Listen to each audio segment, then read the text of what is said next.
All right. Can everyone hear me just to make sure? Yeah, we're good. We're good. All right.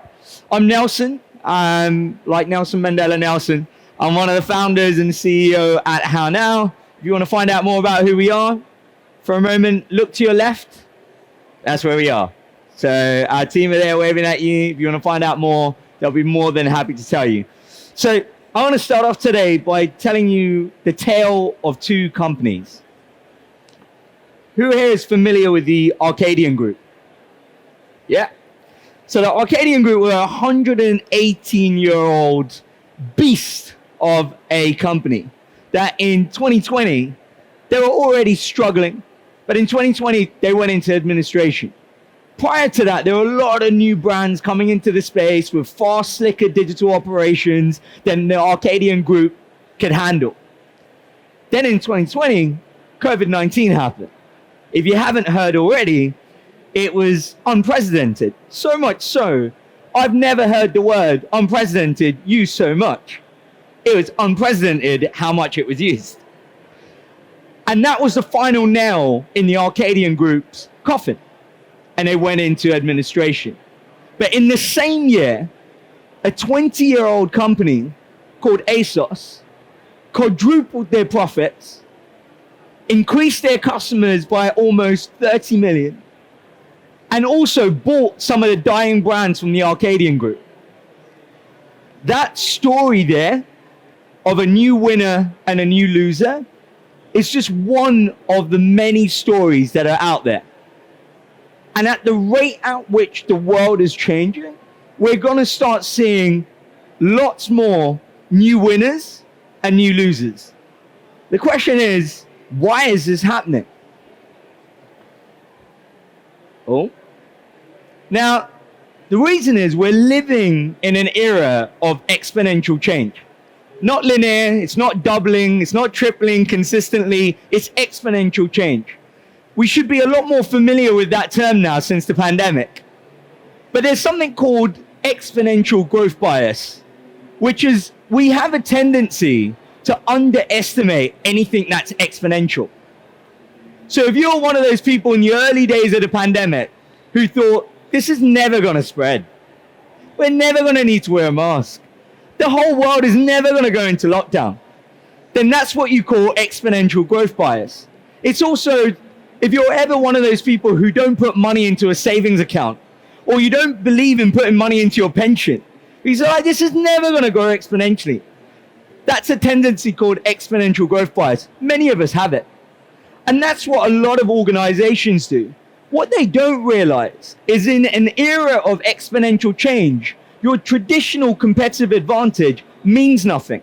Having a high quality product, having a better team, having a cheaper price, none of those moats last because it's changing too quickly. So what exponential change does is it brings about a lot of uncertainties, but it also brings about a lot of opportunities. Now, the organizations who can learn fast enough and apply what they learn fast enough will seize those opportunities and win. The organizations who struggle to keep up, struggle to learn fast enough, would eventually struggle to keep up and lose. Now, for organizations, that often means losing your best talent and going bust and not being able to remain competitive. But for individuals, that means becoming socially and economically irrelevant. That means struggling to find a job, struggling to reskill and earn a living. So if you're thinking that's a big problem, you're right. It's a pretty big problem. So you might hear a lot of people today telling you what the future of work is. But one thing it definitely is, it's learning at speed. So the question is, when you need to learn at speed, when you look around at L&D teams, many of the organizations are struggling to learn, let alone learn at speed. Now, why is that happening? It's what we call the engagement gap. If employees are not engaging with learning, then it doesn't matter what else you do. And let's put this into context with some statistics. In 2020, organizations spent more than the equivalent of 160 countries worth of GDP on training. That's a lot of money. In the same year, when people were surveyed, 75% of employees said they were dissatisfied with their company's L&D function. 12%, only 12%, said they used any of the skills that they gained from the training they did. 60% of the workforce wouldn't even recommend their L&D opportunities. So what that tells you is a lot of money was spent in 2020 on L&D, but also a lot of money was wasted because people weren't engaging with it. Now, why are they not engaging? Right?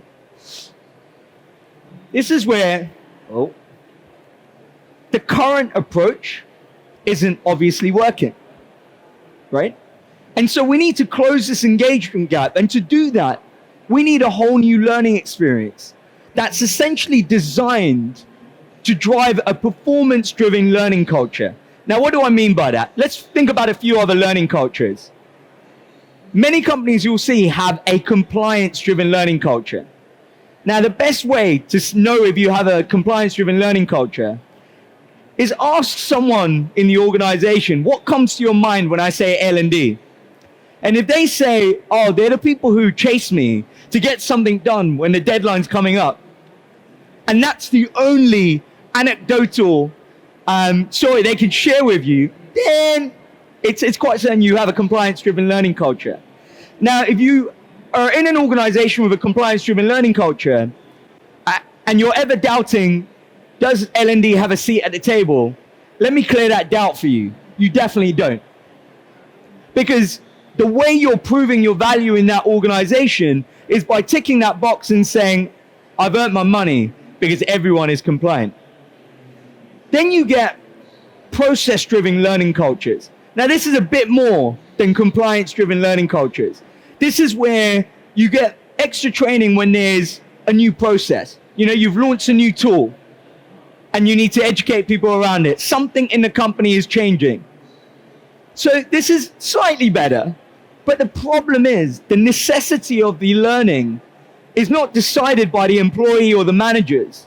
It's dictated still top down, right? So it's being dictated by someone who might not necessarily know all of the business challenges. It's also being dictated by someone who might not know about what the needs of the employees are. Now, the next one up is skills-driven learning culture. Now, this is great. We're getting closer, right? We're getting closer to where we need to go. But the problem with the skills-driven learning culture, you end up in a situation where people think if they go to a particular training or a learning program, they believe it's a self-fulfilling prophecy where they come out and they now have that skill. I spend an afternoon in a leadership course and now I'm a better leader. And they don't appreciate the necessity of applying that learning for that to translate into performance. And that's where we need to get to. To build a high-performing team, you need a performance-driven learning culture where it's not about completing learning. It's about the speed at which you learn and apply what you learn. Now, to do that, we need to change the way we learn in our organizations. Now, to do that, we're going to do first principle thinking. How many people here are familiar with the idea of first principle thinking?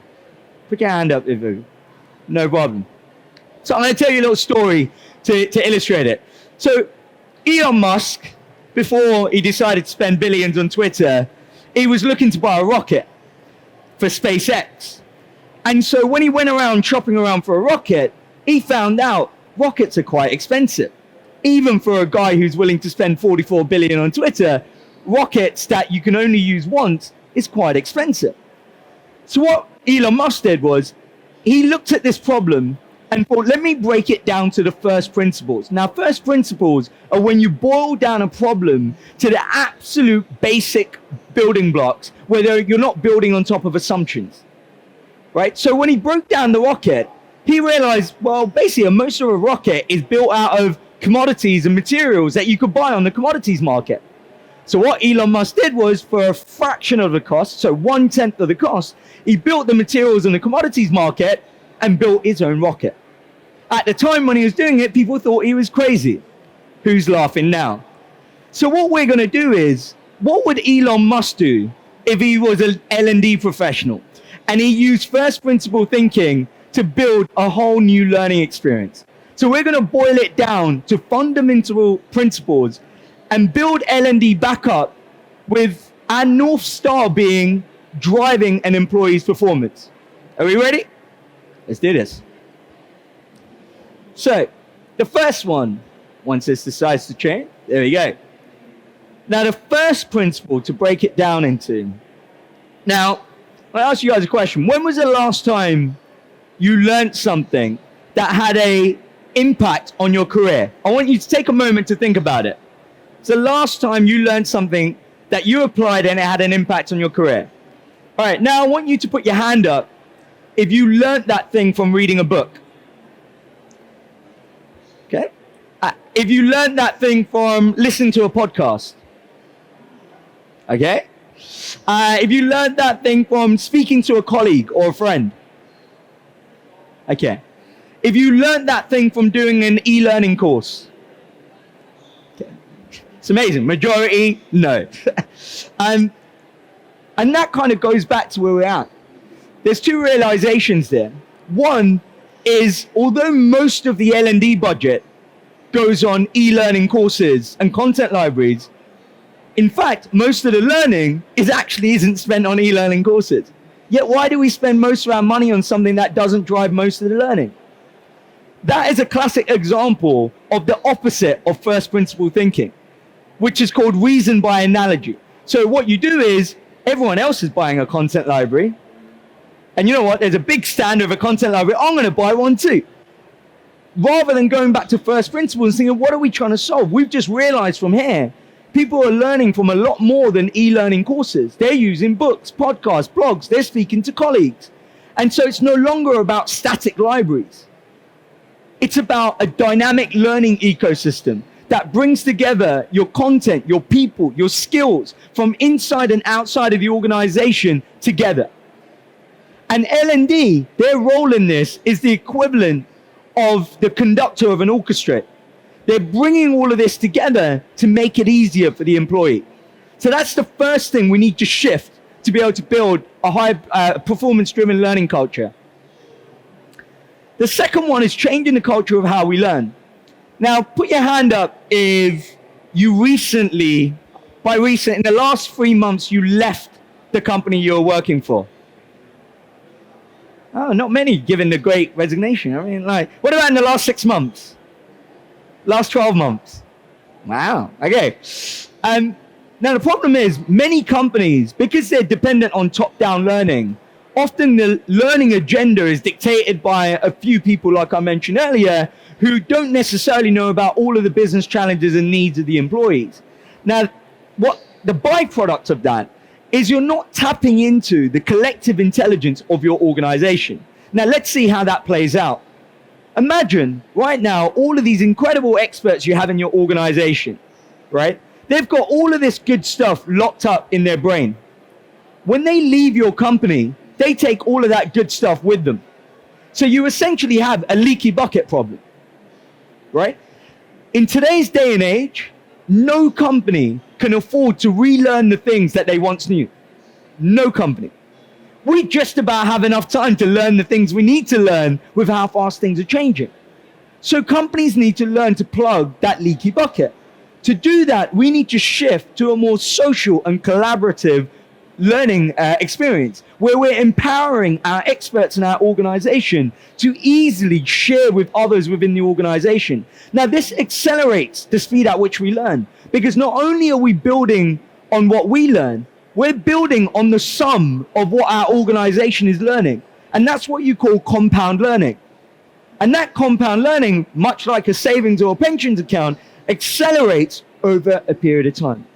And this is why we need to shift. Other examples of social and collaborative learning is often in traditional top-down companies, when we think about mentoring, we assume that mentoring has to happen between a senior person mentoring a junior person. But learning isn't unidirectional. Where we've seen it work really well is where you have mentoring up, where you've got entry-level talent who are digital natives, who can help the senior talent learn about these digital skills while learning from the senior talent about how to work the organization. You can also do lateral mentoring. Just because we're in the same role at the same level doesn't mean I have nothing to learn from you. We can talk about the challenges. How do you approach it? How do I approach it? What can we learn from each other? One size fits all and data driven. Now this is where one size fits all doesn't fit no one. But often people do it because it's easier to do, right? Whereas data-driven personalization, there's still a bit of mystery around how we do this. What data? Do we need AI? I've literally sat in a meeting with a potential customer one time where they said, we want a learning platform with a bit of AI. Almost like an ingredient you sprinkle on top. And you can tell this is where buzzwords have led us. Whereas what does data-driven personalization mean?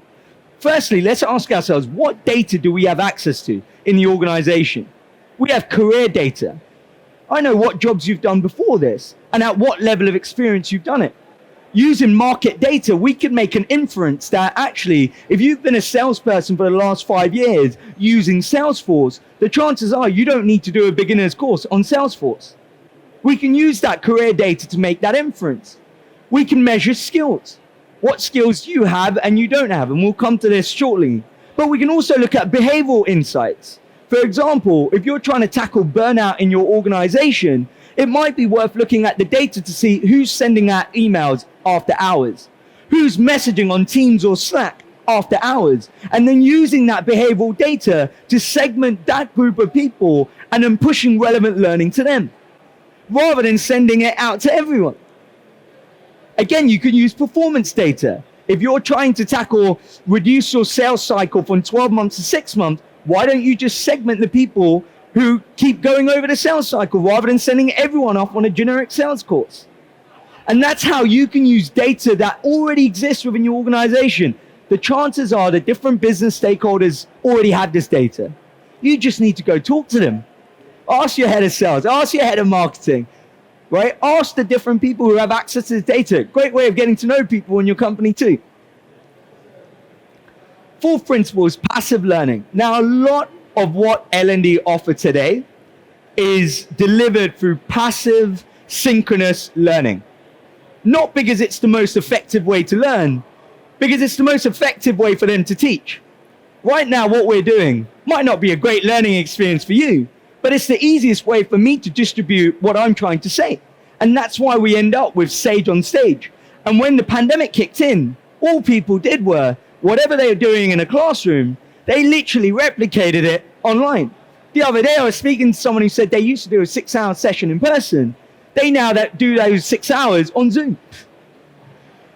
But what that does is, that's probably great for the instructor, because right now it's one-to-many. So it's effective for me, but that doesn't mean it's effective for you. And that's why so many instructors have resorted to passive learning, because it's the easiest way for L&D to send a message out, but it doesn't necessarily mean it's the most effective way for you to receive that message. That's where you can bring in active practice.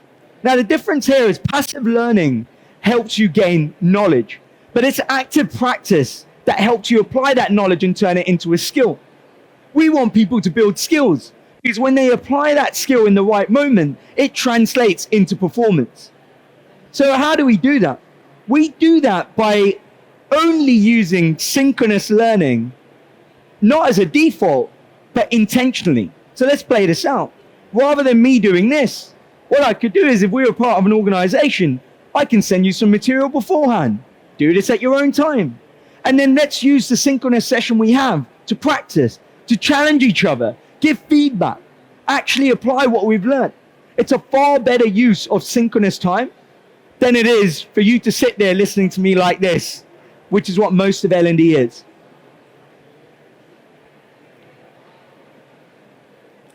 Next, all right, context switching. So people are most motivated to learn at their moment of need. Let me give you an example. When you go to Google to search for something, you have something you want to know. You have a question. How many ears does a dolphin have? I don't know. That's the question.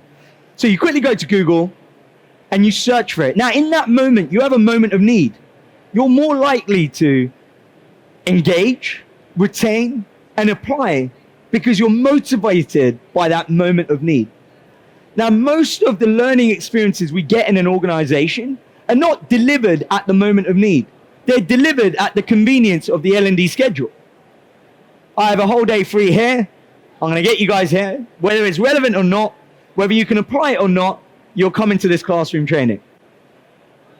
And what that does is I'm now switching context to something that's irrelevant and I can't apply in the moment of need that I have. What we need to switch to is in the flow of work. Now, in the flow of work, we call this moments that matter. Now, what I mean by moments that matter, these are the moments where if you connected someone with the right learning, it would shape their performance in that moment.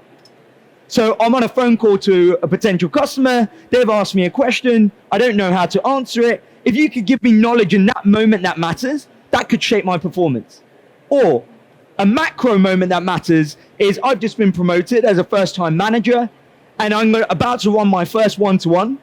If you can give me relevant knowledge at that point in time before I run my first one-to-one, you could shape that performance. That's a moment that matters. And so what L&D needs to shift towards is, in this day and age, given how fast things are changing, no employee has the time to learn for the sake of learning. So what they need to be able to do is do less learning to drive better performance. And to do that, we need to deliver learning in the flow of work, in those moments that matter, not at a time that suits L&D. And the last one is tracking outputs versus measuring outcome. Let's get a show of hands. How many of you measure skills within your organization? Got one. Someone from HowNow. Cool. So we got about 3 people. Now, the age-old saying goes, you can't manage anything you don't measure.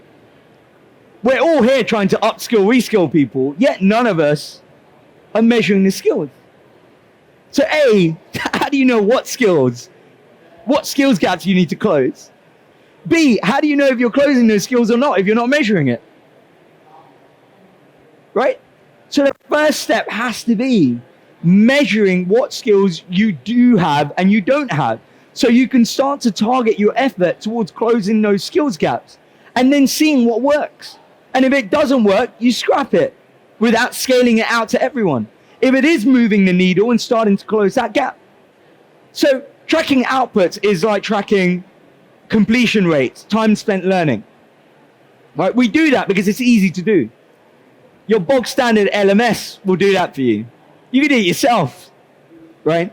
But tracking skills, that's where we go, but how do we do this? Well, how we do it is essentially, the first question is, how do you know what the skills framework is? Back in the day, you would bring in a consultant who'd spend 12 months with you trying to put together a skills framework. And by the time they do that, there'll be new skills. That's how quickly things are changing. So what we do at HowNow is we collect and analyze millions and millions of job adverts on a day-to-day basis to pick out what the most in-demand skills are for any particular job. So if your job is a L&D manager, we would use market data to tell you, well, here are the most in-demand skills for you as an L&D manager. That's the first step, knowing what the mapping is between a job role and a skill. The second question is, okay, in that skill, how proficient am I? So we do a very simple 360 exercise where each individual gives themselves a self-assessment of a standardized 5-level proficiency scale, and then they invite their managers to also give them a rating for the same skill. So with a very, very light touch method, you now have a numerical value for each of the skills you have. Now you can measure that like any other KPI you have in your business. So let's just say my leadership is at a 2 out of 5. We can pick on that and go, okay, let's do some work on that. Coaching, mentoring, let's do some learning around that. Let's review this in 6 months' time. Has that number changed? Now you can identify as a manager doesn't really care how many courses you've completed. Because just because you completed a course, it doesn't make you great at your job. We know that. But what a manager is interested in is what skills they don't have in their team. They want to be able to look at a dashboard and go, okay, here's our skills gaps. This is going to affect our performance. So we need to give them tailored support to close that gap and drive performance. So that's a few of the core principles that we need to shift to be able to build a performance-driven learning culture in our organizations. Now, here's a summary of everything I've just gone through there. If you do want to take a shot of what needs to change to drive a performance-driven learning culture in the hybrid world. I'll leave it there for a moment before I switch it up. Now, to do this, I'm not here to tell you, I know we're at a learning technologies conference, I'm not here to tell you you need learning technology to do this. I'd be lying. You can do it. You can use Excel spreadsheets. It'll be very manual. It'll take you a lot of time, but you can do it. So if you haven't got the budget, don't worry. It's just going to take you a lot more time, but you can do it. But we've built the tech to support that journey. And so when we started out on this journey about 4 years ago, we had the opportunity. We didn't have a legacy LMS. We didn't have to build on something that existed. We did exactly what I just showed you there. First principle thinking. We asked ourselves, what should learning look like today? Without any of that baggage. And we built what I've just told you there. We turned that, let me go back. We turned that into a product. And that product is called HowNow. We're doing live product demos on this stand to your left. And we're more than happy to show you how we bring together that learning ecosystem. How we integrate with your internal tools to do data-driven personalization at the click of a button. How you can use synchronous and asynchronous to shift people from passive learning to active practice. How you can start to track outcomes using our built-in skills measurement tool rather than just stopping at tracking completion and learning hours.